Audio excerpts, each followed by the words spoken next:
And thank you for the terrific lead-in, Laura. I think you made, at a macro scale, a lot of the points that I will happily build on in an even more granular way.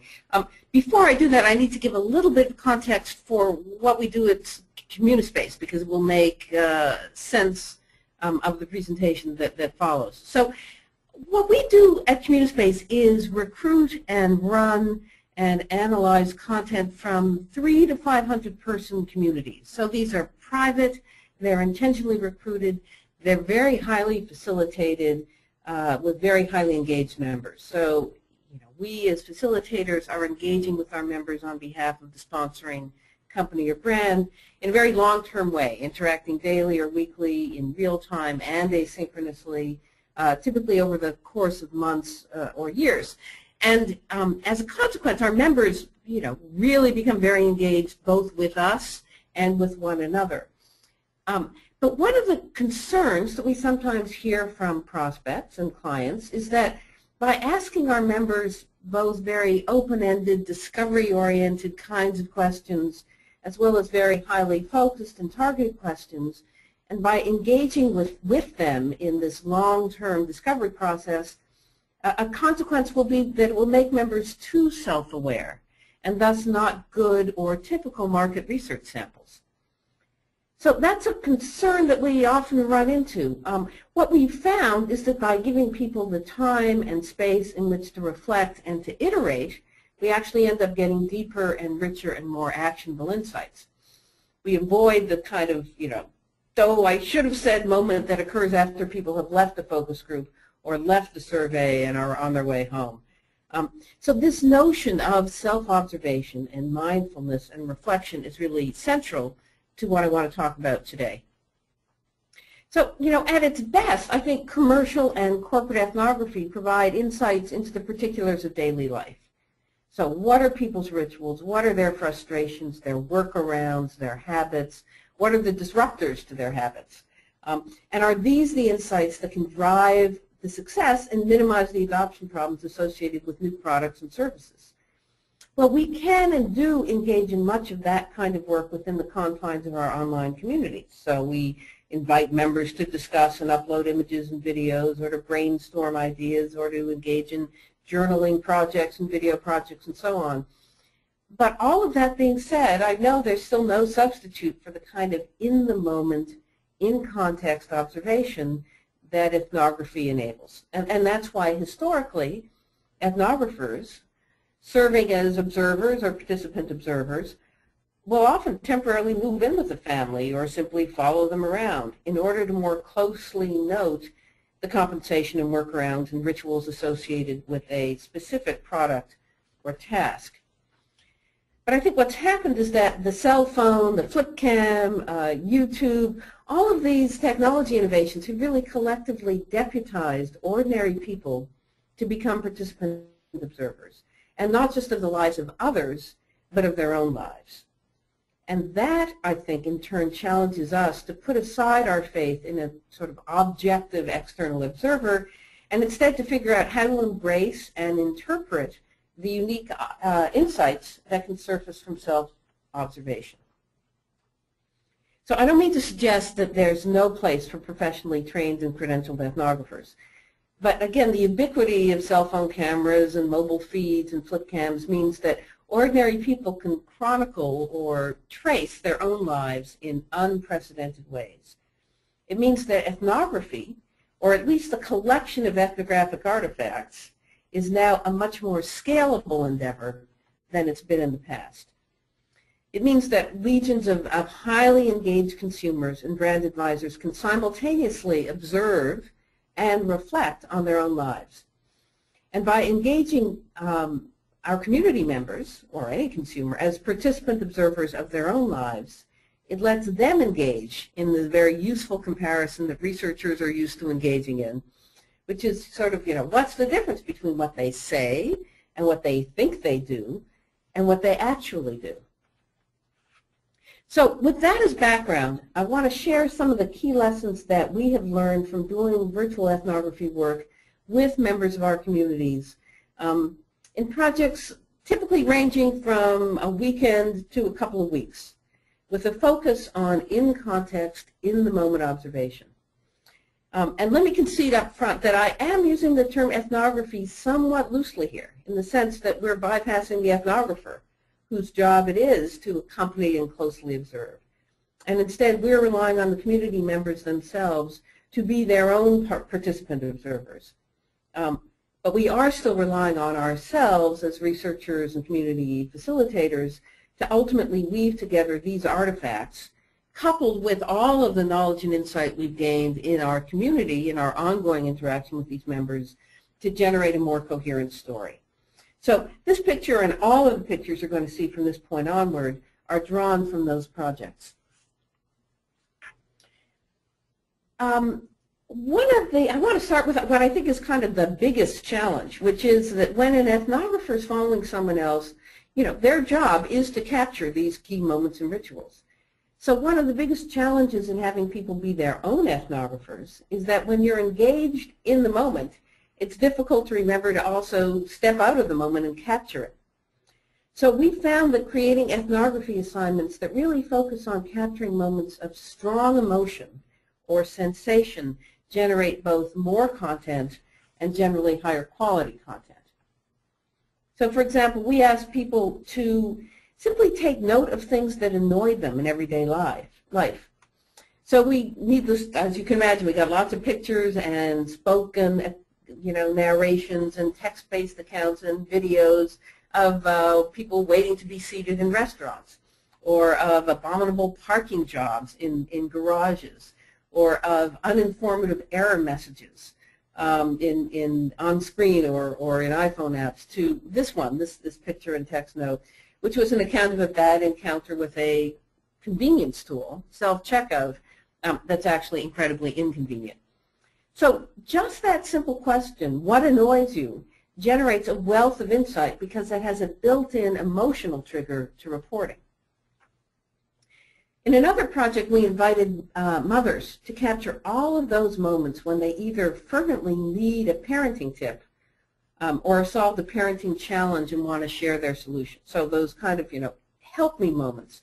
And interestingly, I think we expected that most of those would happen outside of the home, in the car, in the grocery store. Well, obviously I can't share much here, it's proprietary stuff, and I'm certainly not going to share anything showing children's faces. We did get these wonderful moments. So, a child having a meltdown because her hair barrette wouldn't stay in place. Or another one, a little boy who routinely insists on ripping off his diaper and running around nude. So I don't think we could have captured those very real moments of need via a survey or an interview or any other after-the-fact, removed from the context technique. So again, there was this emotional trigger here, which was, help me. And the subtle but very real challenges this project surfaced were invaluable. Just as strong as feeling is to triggering the recording of a moment, so too I think are sensory stimuli. So in this example, we were asking people to share their work-at-home routines, the rewards and the challenges of working at home and home offices. And what was amazing is just that dogs, whether they were playful dogs, barking dogs, played an incredibly dominant role. So again, had we simply asked via survey or brainstorm, what are the challenges or benefits of working at home, we would have gotten a lot of comments about isolation or commuting or being able to stay in your pajamas all day. But most people, I think, would not have thought after the fact to report on the sort of unexpected delights or headaches of their dog bringing over a chew toy demanding to play. Now, there's a temptation with mobile devices to ask people to tell you about their mobile usage, which really may or may not be the best use of that capability. What mobile really is uniquely great for, again, is getting the kind of in-context, timely observation that you can't get any other way. So, for example, if you are focused on shopper insights, asking people to show you everything in the store that captured their eye can be a great source of insight about effective packaging and merchandising strategies. And it's much more meaningful than package testing, I think, or even virtual shopping exercises, because you're literally finding out in the moment, in the real world, what managed to break through the clutter. We've also done projects asking people to share their impulse purchases with us, showing us what unplanned purchases they made in the moment and what triggered that unplanned purchase. So, you know, I don't know about you, but I know I forget which of my purchases were planned versus impulsive by the time I've gotten home. So the immediacy that mobile enables is not only more accurate, but the insight is more evident than it might have been through simple observation. And I think to Laura's earlier point about there's some insight that is not, there's some triggers to behavior that are not observable, and impulse versus planned is easily one of them. Okay, another key lesson, I think, is that, you know, the heart of ethnography is often chronicling and interpreting processes and rituals. We found that if you provide an assignment, a project to members that has some minimal structure to it, as opposed to being completely open-ended, community members can quickly and easily begin to chronicle these processes themselves. So here's an example. On a shopping trip, we asked people to simply tell us 4 things in real time. What section of the store did they go to first when they entered the store? What caught their attention there? What they're considering buying while they're there? And then what did they actually buy? And so as you read these, you know, from left to right, you can see they're like wonderful haikus. They're telling us these very clear, evocative stories about their environment, about their social and emotional challenges, their aspirations, their financial realities. So this one, you know, I visited the clothing section. I was attracted by spring clothes. I considered buying a T-shirt, but ultimately I walked away with nothing. You know, these tell you very compelling stories in a very simple but effective way. Finally, and I think this is, in many respects, the toughest challenge in empowering people to be their own ethnographers, is again, getting them to really reflect on their own routines and rituals, to be in the moment and yet stepping out of the moment to observe them. This is an example from a project we did asking people to chronicle all of the moments that they were glad to be working from home and all of the moments that they weren't. And initially, you know, the postings we were getting were not all that useful. Again, we've got lots of, you know, here's me in my pajamas, or my office is too cluttered. But as time went on, the members became better and better at the task. At first noticing and then reporting the feelings and the sensations and the moments that were not top of mind. So, you know, I should be getting ready to go to sleep, but, you know, it's hard to stop working. Glad to be home with my cat, but honestly, I sort of struggle with the lack of a structured schedule. These would not be the survey response, the initial response, and they weren't the initial response from these members. It sort of took them a few postings and updates to get to that level of self-awareness.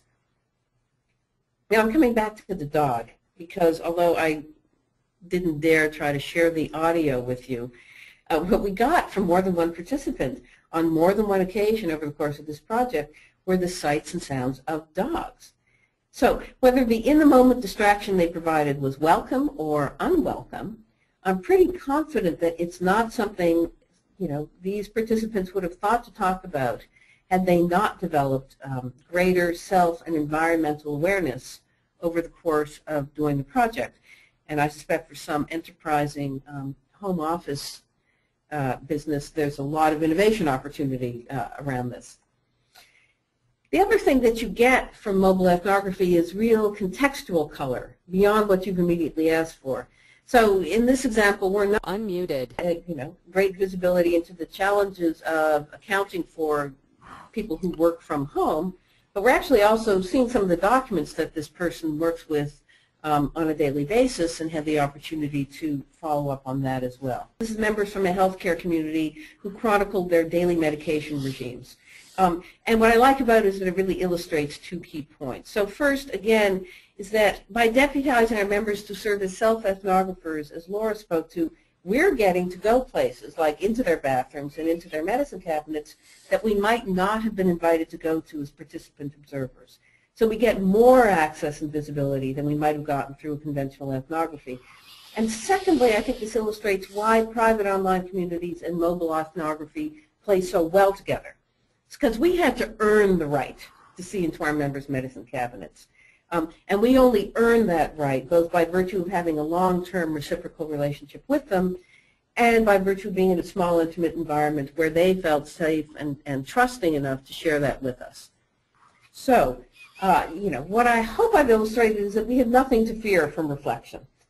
Whether in the context of online communities or via mobile apps, reflection, self-awareness, iteration over time, it's not an anathema to good research. In fact, it enhances research.